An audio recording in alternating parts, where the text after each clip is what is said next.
On today's show, we talk about the new Ford Bronco. It's one of the most heavily anticipated new vehicle models of 2020. A fight between Warren's mayor and city council, an update on the Gordie Howe Bridge and the coronavirus situation in Windsor, and more. It's episode 548 of your Daily Detroit for Wednesday, July 15th, 2020. I'm Jer Staves. And I'm Sven Gustafson. We've got a lot of ground to cover, so let's do it to it. We start the show, as we often do, on the state of the pandemic in Michigan. Yesterday, Governor Gretchen Whitmer extended the state of emergency until August 11th. It had been set to expire later this week on July 16th. Officials are reporting an increase in overall confirmed coronavirus cases on Tuesday, with 584 new ones pushing the total north of 70,300. There were 6 additional deaths, and the fatality total now stands at 6,081. Some good news, though. The overall transmission rate is falling statewide, down to an RT level of 1.1. The closer to 1 is better, and below 1 the best, as that would mean that transmission of the virus would be slowing instead of growing. We are now in the middle of the pack in the country, and so far, slowly improving in that respect.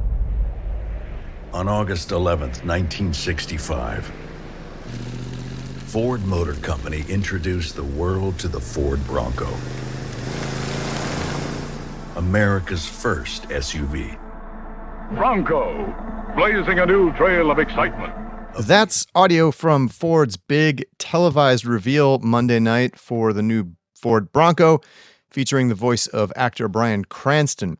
Ford technically unveiled 3 new Bronco models, which it's calling the Bronco Family. And joining us to discuss all things Bronco is Greg Migliore, editor-in-chief of Autoblog. Greg, welcome back to Daily Detroit. Hey guys, thanks for having me. Absolutely. All right, man. Ford Bronco, huge amount of excitement that built up about this release. You know, lots of leaks over the months leading up. Bronco is back after more than 20 years. Greg, let's just cut to the chase on this. Did Ford deliver in this case? Oh, I think they delivered. I think they exceeded expectations. It was genuinely an exciting moment for Ford, for enthusiasts, and for the auto industry. I think almost everybody I know who is into cars, trucks, vehicles of any sort was excited about the Bronco last night. You don't always see that. Other reveals, sometimes they're divisive. People, they get a look at the actual vehicle and they're not as excited as they thought they'd be, or perhaps the specs don't measure up. It's not the case here. I haven't talked to a person who's not super excited about the Bronco in some way. Mm-hmm. What are some of the features of the Bronco? I mean, we're talking about 3 different vehicle models here. They're calling it the Bronco Family. But what are some of the distinctive features that really stand out to you and are going to kind of distinguish this, do you think? Well, several things, really. First of all, it's a very capable off-roader. When you look at it in the 2-door Bronco spec, the 4-door is also very capable, but it's a little bit bigger. So you could kind of look at that a little bit how you would look at the 4-door Wrangler from Jeep, of course, which is a vehicle that certainly very capable off-road, but maybe if you have, a family, a dog, you go with the 4-door as opposed to the 2-door, which fits, very nicely on the trail. And then there's the Bronco Sport, which is kind of a Jeep Compass competitor, plays in segments maybe where people might cross shop with Subaru in some of those areas. A little bit more of a mainstream crossover, but still very capable and has a lot of the Bronco DNA baked into it. I'm really excited about the looks of the Bronco and the Bronco Sport for that matter. But just that traditional 2- and 4-door look, they really went back to like that look from 1966 and really captured, I think, that essence, but in a modern form. Those headlights, that grille, it's awesome. I mean, that's gorgeous. I think this is sort of capitalizing on people like things that they used to like, if you will. Sometimes I hear people say, well, why don't they make cars like they used to? Back in, the 50s, 60s, 80s, whenever you liked cars, people always sort of want to return to that time. But they don't really want to drive those cars in this day and age. Like driving a 66 Bronco is a bit of a workout. So, to have that sort of style in a modern vehicle from Ford, this isn't like a resto mod. This isn't some like small shop aftermarket company bolting them together. This is a legit new vehicle. those reasons are why people are really excited about it. And a couple other features I want to point out on the Bronco, like you can take the doors off. There's a million different cool storage compartments. The interior is pretty neat, just depending on whether you want it to be very bare bones or kind of almost luxury it up. That's cool too. One thing that's cool about the doors is they're frameless. So with the Wrangler doors, you take them off and they're doors, they're car doors. The Bronco doors, you take them off and there's actually bags, sleeves they come in, and you can stow them in your Bronco, which is pretty cool, I think. You don't have to leave them alongside the trail or leave them in your garage. It's a clever solution. And there's lots of little things like that. Yeah. You have a post up on Autoblog exploring this exact thing. How does Bronco stack up against the Jeep Wrangler, which is its most direct, obvious competitor? Well, they're both very capable. I think, the Bronco and Wrangler are we'll have to test them to really see, hey, which one does better off and on road. But all the specs are there. And if you look at some of the raw, just like horsepower numbers, things like that, the Bronco is, pretty well ahead of the Jeep in that respect, which I think is interesting. Now, off-roaders don't really buy like Jeeps, if you will, or Broncos for their like raw power. That's not really what people generally do. Because if you think about it, if you're like going down a trail, you're not really ripping along. Power comes in more for like overlanding or bajaing, things like that, going over areas where you're going to be traveling at greater speeds. But it also comes in if you're going to buy it and sort of drive it around town, which is what a lot of people do with their Jeeps. So I think Ford is very smart to put some pretty capable engines in the Bronco. And I'm excited about that. Yeah.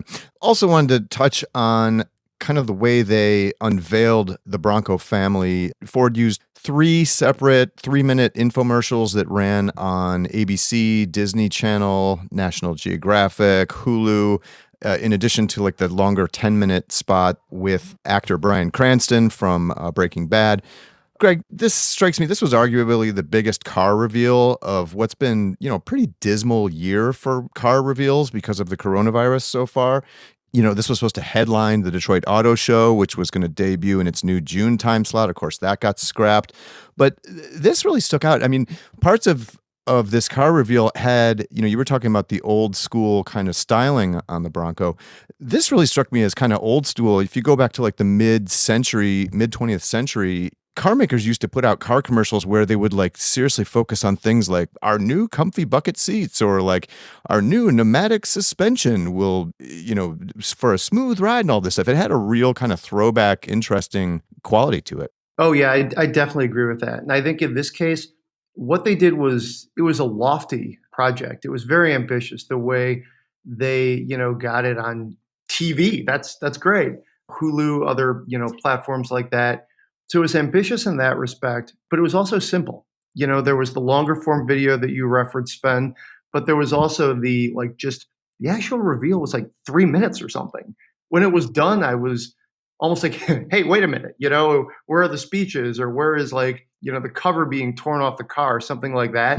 And to me, they just cut out all the stuff that people don't really care about. That's more like industry centric and just did a great reveal. I'm paraphrasing here, but there's a local author in Michigan who somewhat recently passed away, Elmore Leonard. And one of his great quotes is something to the effect of leave out the part that readers tend to skip. Mm-hmm. And I think Ford did a great job of that last night. Just cut right to the chase, make what you're going to see as good as it can be, and then don't do anything else. So in that sense, it was perfect.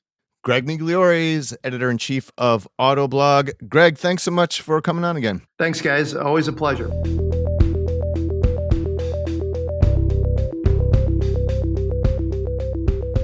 A fight over enacting a municipal budget and allegedly increasing the city's property tax rates without approval in Warren could see the city council sue Mayor Jim Fouts. The Macomb Daily reports that council members held a special weekend session where they voted unanimously, with one excused absence, to authorize litigation against Fouts. They contend the mayor altered a budget document filed with the state and implemented his own budget recommendations instead of vetoing the one council had approved. Fouts reportedly denies the claim. Fouts and the city council have been at odds over issues, including the council's proposed elimination of the position of one of Fouts' aides, a woman with whom the mayor has been seen holding hands during an out-of-town trip together, establishing stricter mayoral term limits, and the reduction of a city library tax rate. The Metro Times gives more detail, reporting that Warren's council reduced the library millage by a little more than 0.2 mils, saying there's enough money in reserve to lower the rate. For his part, Fouts told Macomb Daily the council's accusations were, in his words, quote, ridiculous, and he called upon the council to work together to solve problems. Warren voters elected a new slate of city council members last November. The city's new fiscal year began July 1st. Jer, Jim Fouts is certainly one of the more colorful political leaders in the Tri-County region, and he's also, kind of unique among Macomb County cities where it's a strong mayor position, where, in other words, it's not a city where they have kind of a part-time mayor and a city manager who runs the day-to-day business. He is the mayor, just like, the position is in the city of Detroit or much larger cities. Fouts has weathered, a series of controversies. I mean, think about all those leaked recordings that were, purported to be of him saying some really awful things about like black people, about disabled people. I mean, I'm probably forgetting some of the targeted people. There were a lot. Yeah, there were a lot. He has steadfastly denied that it was him, and, he's called these dirty tricks and all this stuff. He remains well supported in Warren. I mean, he received the lowest percentage of the vote in the last election since he became mayor. I think he's on his third term now, but it was still, pretty much a landslide. He got more than 57% of the vote. Oh boy, oh boy, oh boy. Me think letter of day could be N. Detroit Mayor Mike Duggan is back with a retooled bond proposal to replace a previously failed proposal to pay for blight demolition and home repair in the city's neighborhoods. The new plan is called Proposal N, and no, it's not from Sesame Street. It stands for neighborhoods. The goal is to raise $250 million for Detroit's neighborhoods. The previous proposal came to an end because the city council felt it focused more on demolition than on the causes of why these homes are blighted in the first place. The bond would replace federal dollars that are running out to demolish buildings in the city. Duggan says it would help also make 8,000 homes structurally sound, demolish more homes, and set aside work to support small businesses in the city and employ city residents. The administration says that the bond proposal would require no additional new taxes because it would phase in payments on this debt as old debts are paid off. Before the proposal appears on the ballot for residents this fall, City Council would have to sign off on it. And that is no guarantee. How often do you listen to Daily Detroit? If we're providing value in your day, this is a reminder that this is a homegrown project made by Metro Detroiters who live in the community to inform you. We're not owned by any kind of major corporate conglomerate. That means that we need community support through membership and sponsorship. So remember to become a member and get some swag sent to you by joining us at patreon.com/dailydetroit. And if you have an organization who you'd like to get the word out about to our thousands of listeners and email subscribers, get in touch at dailydetroit@gmail.com. Yesterday on this show, we discussed the death of Manuel Matty Moroun, the businessman best known as the longtime owner of the Ambassador Bridge. Since that news was breaking at the time we recorded the show, we decided to call up Dave Battagello. He's a longtime reporter at the Windsor Star who's been covering the bridge saga for some additional perspective from our neighbors to the south. Glad to be here. Thanks for having me. How are people over there on the other side of the river reacting to the news of Matty Moroun's death? Well, it's been, as you can imagine, it's probably the same as Detroit, and it's a mixed bag. Obviously, there's some respect for the type of businessman he was, but when you talk about Mr. Moroun, it's a much larger story than that. He obviously had an impact on many neighborhoods, many communities in our city for a very, very long time, and left a lot of bad feelings in terms of the way he conducted his business. Mm-hmm. You know, his son has taken over running the day-to-day operations of his various companies. Can you give us like an update on what's happening with their efforts to build a twin span right next to the Ambassador Bridge? Because I know this has been very controversial, especially over there in Canada. Yeah, they received the permit back in September 2017. But the permit had a time frame on it of 5 years that they had to get things started. It included several conditions, about a dozen or so, that the bridge company had to meet before construction could start. They started working towards that very quickly, but then everything seemed to freeze a couple of years ago. I want to say maybe about 18 months ago. Nothing much seems to be happening on our side of the border. Mm-hmm. On your side, it seems like a little more. There seems to be more clearing going on, some land preparation. But on our side, absolutely nothing's been touched for about 18 months or so. Mm. And can you explain to our listeners, what are the objections of like the local leaders over there in Windsor to this new twin span to the Ambassador Bridge? Well, it's just the location of it. Where they're building the new Gordie Howe Bridge is far on the edge of town. It's in an industrial area. You're not impacting any residents. It's going to link up directly with I-75 on your side, mm-hmm. and Highway 401 on our side, not have trucks cutting right through the city. So it's an ideal crossing once it's completed. The twinning of the Ambassador Bridge would still leave trucks rumbling through both communities, primarily Windsor down Huron Church Road. That's a main street in our city that sees 6,000, 7,000, 8,000 trucks a day utilizing to get to the Ambassador Bridge. So if you twin that span, those trucks would stay in place at least till the house built. Even afterwards, there'll still be a portion of truck traffic that would want to use that twin span.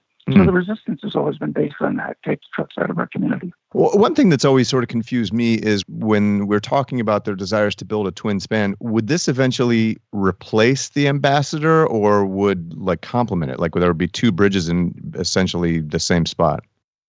Well, that was one of the conditions that the Canadian government put on allowing construction to proceed. They have to give an exact time frame on when they would demolish the existing bridge. The bridge company has resisted that from day one. They've used every political angle they can, and also are now claiming it's a historically protected bridge, and so they're not allowed to take it down. So that is, I think, part of the stalling of the process. Nobody's been able to resolve that issue on what happens with the old bridge. Meanwhile, further downriver, you mentioned the Gordie Howe International Bridge. Can you give us a snapshot of what's going on there and how things are coming along with that project?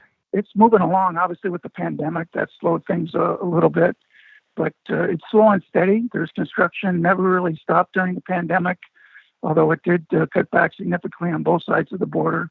The Windsor side's far more progressed in terms of land preparation, and they're now actually starting to go up with the towers that will hold the bridge. On the Detroit side, it's mostly still land preparation for the crossing. So they're getting there, but the timeline for completion is towards the end of 2024. Speaking of the pandemic, Dave, how has Windsor fared during the coronavirus, both from a health perspective and, the number of infections and deaths and everything, but also economically, because obviously this is having huge impacts on the United States economy? The biggest problem we had is we have about 3,000 or so healthcare workers that cross over to Detroit every day. And initially when that started, many of those healthcare workers started turning up positive because of their work in Michigan hospitals, both in the Detroit area and a little further out. And they still return back to Windsor every day. So initially, some of our problem was those workers. Now that's has subsided quite a bit as your numbers of positive cases have certainly dropped quite substantially, so has ours. And so there's no real impact anymore from our healthcare workers. The big problem in Windsor now is we have a huge agricultural sector just outside of our city that brings in migrant workers, primarily from Mexico and down south. And when I say bring them in, I'm talking 8,000 to 10,000 workers annually. Those workers came up here and initially were fine, but they live in tight quarters. And now there's over thousands that have been testing positive for the virus. So that's held us back economically because we're not allowed to open things here in Windsor. And it's caused a problem and concern in a number of communities in our area. Are there lots of businesses still shut down as a result of the pandemic? The way they do it over here, I'm not sure how it works on the Detroit side, but over here we have stage 1, stage 2, stage 3. We were left in stage 1 as the last city, along with Toronto and all of Ontario, to enter stage 2. So we finally got permission to do that about 2 weeks ago. Now, just yesterday, the rest of the province announced they were allowed to go to stage 3, which means bars and restaurants can open again, theaters can open, certain other businesses that'll have indoor needs can open as well. But once again, Windsor's been left behind in stage 2, as has Toronto. Again, only 2 communities still in stage 2. I can't imagine that it helps that Americans are barred from entering Canada just in terms of, the economic boost that they would ordinarily bring. I can't imagine that helps either. No, it's killed. We have the casino here, which relies, I think, 30 to 40% on American customers. We have a number of restaurants. We have a number of tourist destinations, hotels that count on visits by residents from the United States. And smaller businesses have thrown in the towel. They're not going to try and get their way through this. And others are just barely making it because they rely so much on U.S. customers. Dave Battagello is a longtime reporter at the Windsor Star. Dave, always good to catch up with you. Thanks for coming on Daily Detroit. Thanks for having me. Take care.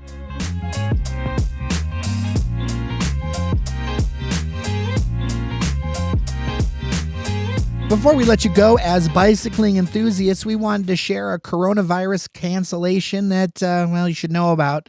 Tour de Trois, the annual bike ride that draws upwards of 5,000 people, will not be happening. It would have been their 19th year. In its place are 4 virtual rides to do this fall. And really, fall is a great time to ride bikes in the city, Sven. Each ride is between 10 and 15 miles long, and you can start from Rouge Park in the west, Alfred Brush Ford Park in the east, Palmer Park in the north, or Roosevelt Park near Corktown. To sign up, visit tourdetroits.org.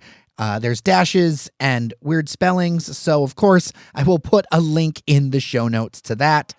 To date, the tour has raised more than $400,000 to support non-motorized infrastructure in the Motor City since 2005.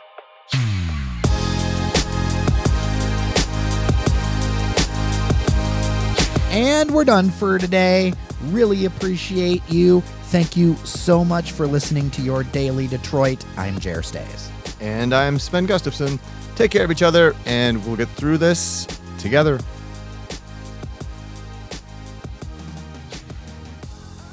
Slowing instead of growing. That's our next bumper sticker.